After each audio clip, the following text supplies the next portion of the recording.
ఏపీలో ఏపీలో 27న ఎన్నికల పోలింగ్. అవును. ఏపీలో 27వ తారీఖున ఎన్నికల పోలింగ్ అయితే జరగబోతోంది. ఉత్తరాంధ్ర ఉపాధ్యాయ ఎమ్మెల్సీ ఎన్నికలకు 10వ తేదీ వరకు కూడా 20 నామినేషన్లు అయితే వచ్చాయని, అందులో 10 మంది మాత్రమే అర్హత సాధించారని విశాఖ జిల్లా కలెక్టర్ రిటర్నింగ్ అధికారి ఎంఎన్ హరీంద్ర ప్రసాద్ గారు తెలియజేశారు. ఎవరు నామినేషన్లు ఉపసంహరించుకోకపోవడంతో మొత్తం 10 మంది బరిలో ఉన్నట్లు చెప్పారు. ఈ నెల 27న పోలింగ్ నిర్వహిస్తాం.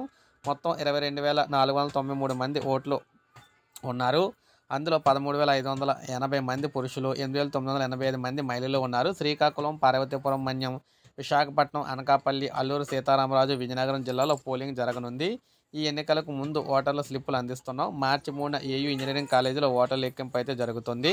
11 ఫ్లయింగ్ స్క్వాడ్లు ఏర్పాటు చేస్తాం. ప్రతి మండలంలో ఒక టీం ఉంటుంది అని కలెక్టర్ తెలిపారు. పోలింగ్ నేపథ్యంలో ఎలాంటి అవాంఛనీయ ఘటనలు జరగకుండా చెక్ పోస్టులు ఏర్పాటు చేశామని విశాఖ డీసీపీ అజిత వేజెంట్లు అయితే తెలిపారన్నమాట. ఎన్నికల నియమావళి ప్రకారం పటిష్ట భద్రత ఏర్పాటు చేశామని చెప్పారు. సో చూసారు కదా, 27వ తారీఖున ఫిబ్రవరి 27వ తారీఖున ఏపీలో మనకి ఏటి జిల్లాలు 9 జిల్లాలు ఉన్నాయో వీటిలో ఎన్నికలు అయితే పోలింగ్ అయితే జరుగుతుందన్నమాట. సో ఇది మనకు అప్డేట్. ఒక లైక్ చేయండి, సబ్స్క్రైబ్ చేసుకోండి, మన ఛానల్ సబ్స్క్రైబ్ చేసుకొని